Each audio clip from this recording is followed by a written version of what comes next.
Welcome everybody to this episode of VISTV. I am very happy to have with me today Dr. Sheila Marzouk, who is an audiologist, but also a national board certified health and wellness coach. Welcome, Sheila. Well, thank you very much for having me. It is a pleasure to have you. We have spent the last year during COVID interviewing and spending time with leaders in the workers' comp industry. Some that lead small teams to those that run very, very large teams. And what we've talked about is motivating leader. How does a leader motivate a team? What does a leader do to keep a team inspired? And I thought now, as COVID is beginning to wind down a little bit, we don't want to say it has gone away yet, but as the CDC releases some of the stringent rules and regulations, companies are going to go back to the office. But irregardless of that, there are so many companies that are still working hybrid. And I thought it would be not only fun to have you on, and happy to have you on, but also inspirational to leaders to hear what you have to say about how do you work with leaders to keep teams healthy and well. What can we do moving forward, whether we're in the office or out of the office? I know you have done numerous sessions with the Viscardi team, and you were one of the first people, or I should say class of people, who studied health and wellness. So talk to me a little bit about where you feel that industry is now, what you think we can do as leaders to keep our teams healthy, and let's just chat for a while. Okay. Thank you again for having me, and it's been a pleasure working with your team, and they're very receptive and energetic. So just to follow through on what you're talking about, executives and leaders really are at the forefront of recognizing strengths in their team members and also opportunities for growth. So, but it really comes down to the core of each employee. So that's where health and wellness really fits in. And with this year of COVID and adjustment and working remotely, I've seen both ends of the spectrum as far as people who took the opportunity, and maybe through fear of COVID, of really amping up their immune system, taking good care of themselves, eating well, making sure they get outside, fresh air, and enhancing their sleep, managing their stress. But more than those people, I've seen the other end of the spectrum where this change was so overwhelming, and being at home led them to more risky behaviors and not really taking care of themselves, and being overwhelmed with having children at home and their spouses at home. And, it just, they needed an outlet that they chose, which was not the healthiest. So that's where I come in as a coach for people who are receptive to change. So coaching only really works for people who are really ready to make a change, because it's work. So with leaders, you come at health and wellness from any one perspective. Is it, I know when conversation began about health and wellness years back, there was a question. What was it? Was it the mental aspect of the person? Was it the physical? Is it holistically the entire person?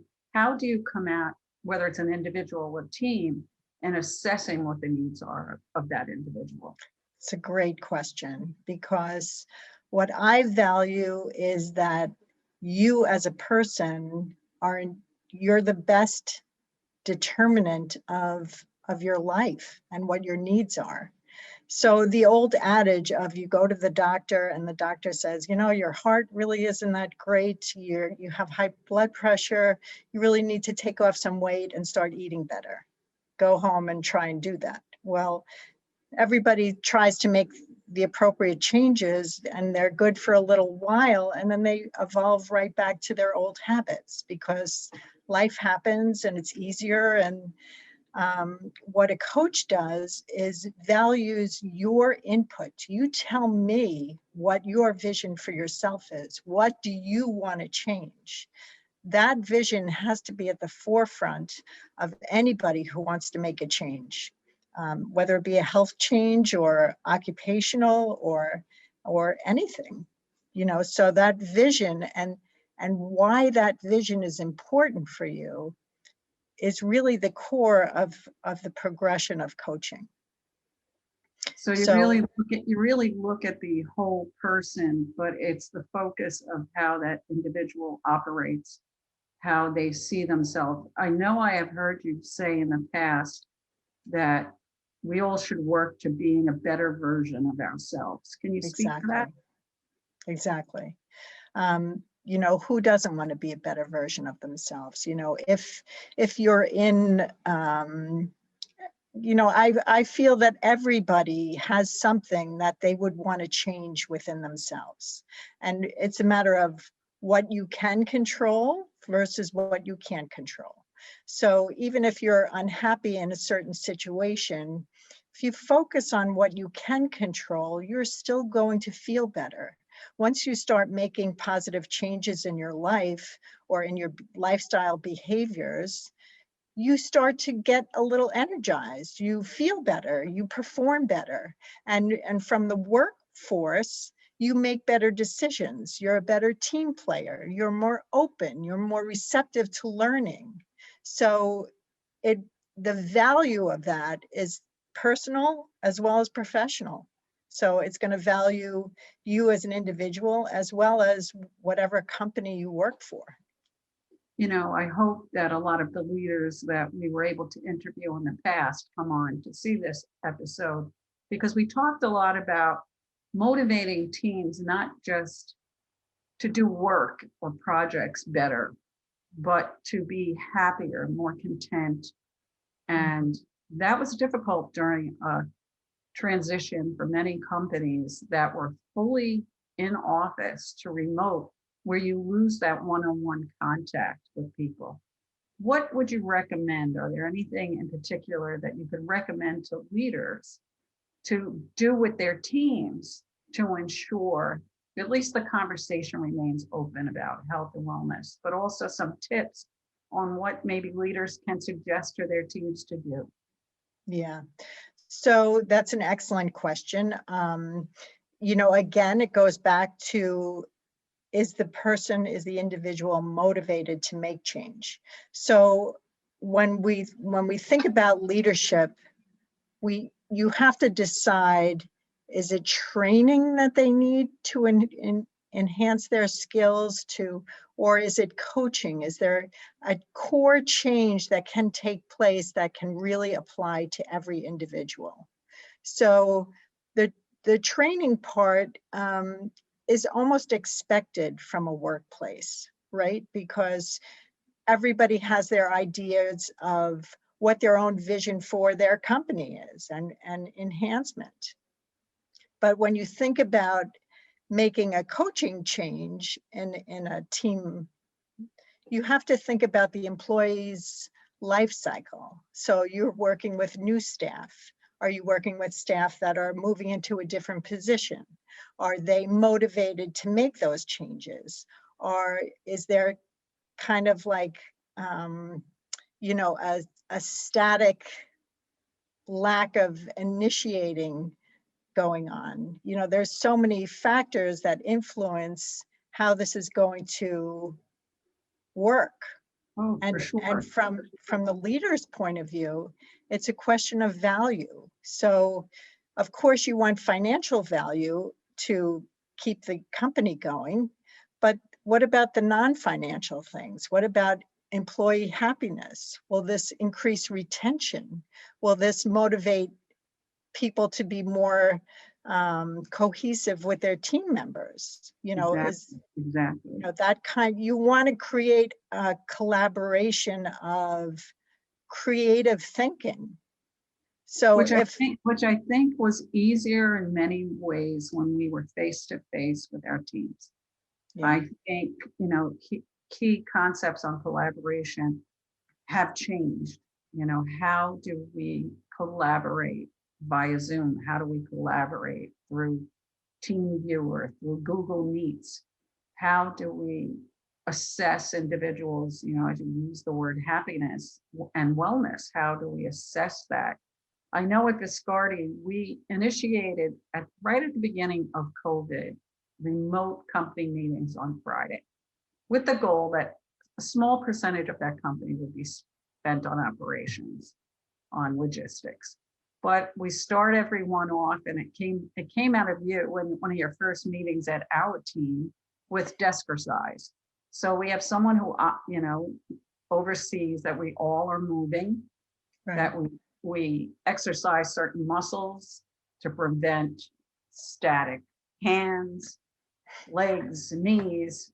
Right. We then move into someone who plays a game with the company in order to just get that stress level down. And we end it all the time with something, I don't want to say spiritual because it's not necessarily spiritual for some, but meditative. We do a little meditation, we do some breathing. And I know a lot of this came from your initial work with our team. So we will be sharing your website for sure, but you also share on Instagram wonderful tips on just sleep, rest, relaxation, on how to enjoy the moment. And do you think if we stay in this hybrid situation with work, that can happen at work? Can we continue that type of Oh, motivation? absolutely. There's no doubt in my mind. I mean, I think that this is a bad phrase, but the new normal is kind of here to stay. I mean, telemedicine, you know, it's in every aspect of our life that we've adapted to, and pretty easily adapted to this change where working remotely. I mean, there are benefits, right? I mean, look at these small children who have their parents at home, and you know, they get to see their children develop versus if they were on the road or in the workplace, you know, missing out on normal life happenings. So but I think the important thing to mention too is that mindset is critical. So establishing mindfulness and paying attention, opening your awareness to issues. You know, as a leader, you want to create an environment that is trustworthy, that is supportive, that creates confidence. And as a leader, I encourage leaders to be real. You don't have all the answers. You shouldn't have all the answers. You want to create an environment that stimulates thought, stimulates. And the way to do that is to be real. And if somebody in a meeting, you know, you could have many people on a call and you're, you know, working on an issue, it's okay for one of your members to say, can we back up a little bit? I'm really losing sight on what we're trying to solve here. And then you as a leader reinforce that later and say, that was really brave of you to do that because it got us back on target, you know, and it Right? encourages others who maybe were sitting back saying, I'm lost. That it's okay to Right. say, you Yeah, know, I need to regroup here. Can we just back up? You know, yeah, so that kind of honesty with a leader and creates a better environment, in my opinion. definitely. I think it can go a long way. I really, really, really do. As we look into our company coming back, probably in the fall, we really had to listen, as you said, and be honest with our team as to what our goals as a company was. But we also had to very much hear where each individual was and where Right. each individual is. You made so many key points about how remote work has changed the self, the individual self working in that situation. Some people want to be with their children all the time And it makes life much easier to be home where others want to be back in the office. It's easier for them to focus. You talked about time spent, how we know our employees as leaders. I have some employees that have been with me for a long, long time, and some who are new, and they're all very different. They're all very different in what their wishes are for themselves. And my hope always as a leader is just to provide that open, honest environment that creates collaboration and creativity. It's super, super important. We give a couple breaks a day that people get reminders electronically, take a 10-minute break. And it's interesting because you were talking about how people work and how a new employee may work differently than an employee that's been with the company a while. I really don't think that the large majority of my team take those 10-minute breaks, despite my constant encouragement, despite sending an alert to their phones, it's time for a 10-minute break. Any tips on that? I want so much for people to take a break. My first question is, do you take the 10-minute break? So that's a great question as somebody focused on wellness. I did not in the beginning, and I very much do now. Good. But I have to articulate that all the time. Right. Because just because we're sending an alert at 10 o'clock, take a 10-minute break, doesn't mean someone will take it at 10 o'clock. My hope is you might take it before lunch. Right. That it's not part of your lunch. Right. And that's been the hard thing too. It's hard to demonstrate to your team what your ethics and philosophies are when you don't see each other anymore. If I was in the office, they would see me go out. And believe it or not, as you know, they didn't see me go out. The large problem was I did not step away from my office desk. Right. But that's a great point. Yeah. Maybe, so, and I always, lead by example, right? So you want to also create action before there has to be a need to make change. So by enforcing little tiny small changes, that's the easiest way to do it, to remind everybody to hydrate, to every once in a while say, is anybody having trouble sleeping? I mean, the news is pretty bad all the time. So there are peaks that I find that disturb my sleep. And it's kind of nice to talk about and just get it out there that, does anybody have any tips about whatever, I'm having trouble here, or, stress management skills. Everybody's a different person. What meditation might work for you, yoga might work for somebody else. A walk around the block or a little gardening, is the same kind of stress management that will accomplish the same thing. That's amazing that you just said that, because at our team meeting today, one of our team members, Mishka, at the end, suggested to everyone during their 10-minute break, go out and garden, or just go out and smell a flower. Just go out and grab a little bit of nature and bring it inside so that your stagnant work environment changes. I think, you really gave a few really good tips. And we did a sleep study on our employees a couple of weeks ago, just polling people. How are you sleeping? How often do you wake That's up? Great. Just to get insight. But it's easy, and I spoke to one of my teammates about it. It's easy to put out the project. It's easy to put out the study questionnaire. What is not always easy for a leader then is, let's take this data now that we obtained, and what can we do purposely to impact change? Right. So I have a suggestion for that.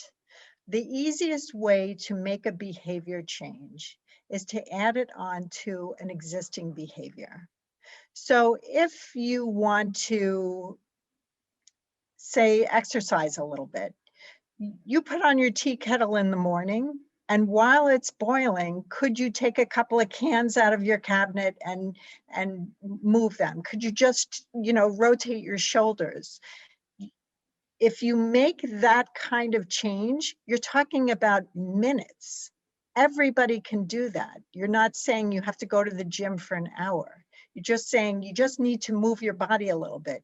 Maybe it's putting on music and dancing around the kitchen while you're doing things like that. It's moving your body, getting your circulation going.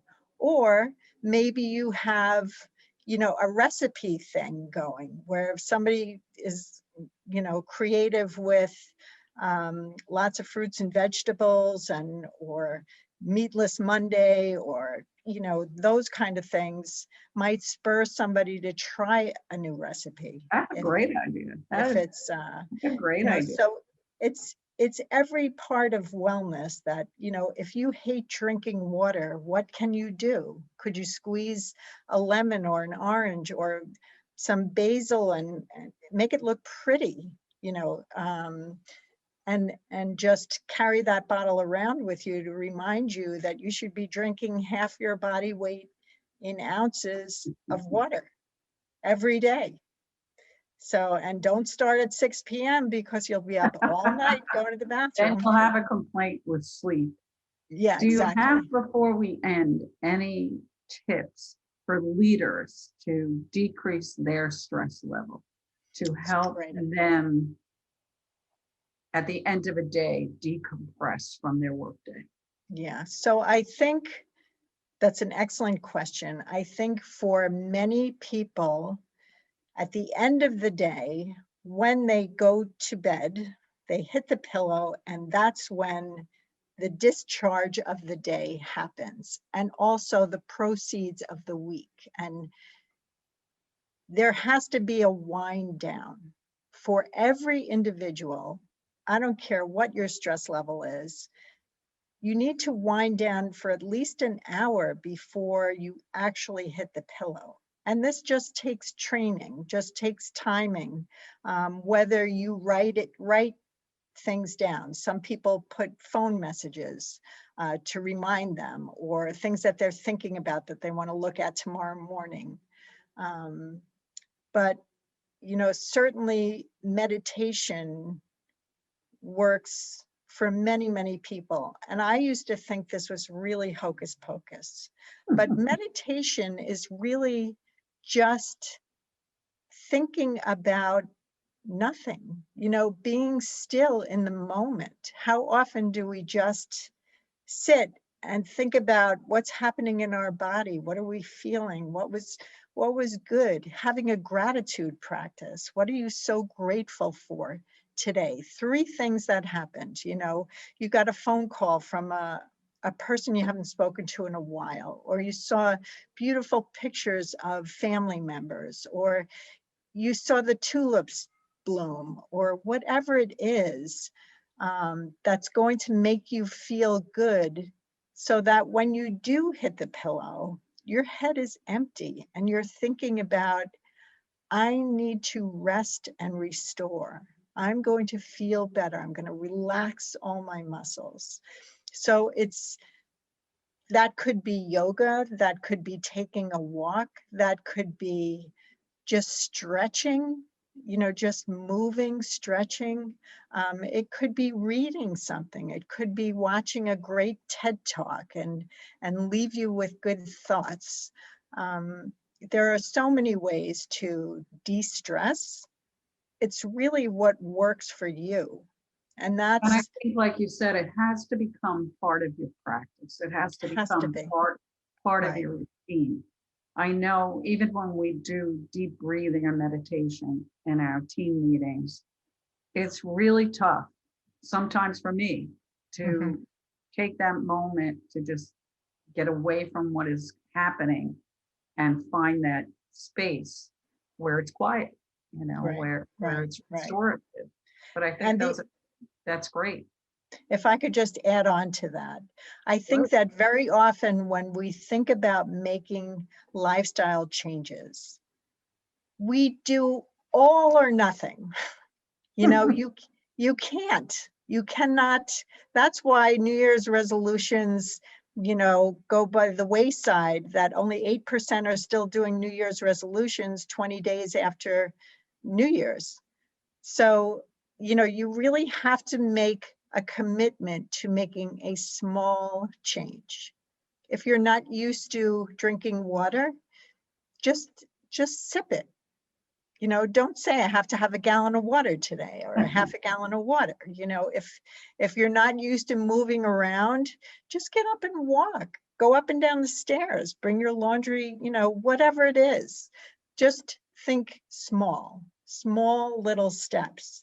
And once that becomes a habit, which usually takes about 6 weeks, you can add on to that, oh yeah, I used to walk around the block, but now I walk up to the post office, you know, that kind of thing.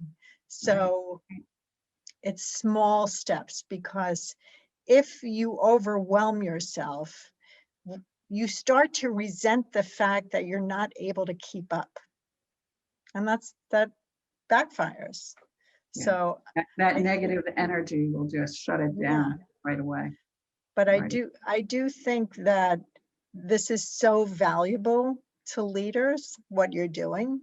And I think opening people's eyes into coaching or, you know, making behavior changes, not only for yourself, but how to enhance them with your team, you know, is wonderful. It's just getting the message out there. And what I think is important for every individual to know is, I really believe that people can change, that they do want to change, but they're afraid that they've tried so many other times and failed that they're not capable of it. I'm telling you, I believe that people can change. We are all capable of it. We are all capable. And once you taste that success, it's the most wonderful thing. It's energizing and enforcing, you know, motivation to do more. So it's all good. Well, I have to say, you have been a motivation to my team, but during this interview, I am motivated to go out and smell the roses, get up and move, have a nice drink of water, think about ending the day on a positive note. But we look forward to having you back. Thank you so Marzouk, much. and I hope some of the listeners invite you in also. Thank you very much. It's just been a pleasure talking to you. You too. Always, Sheila. Great pleasure.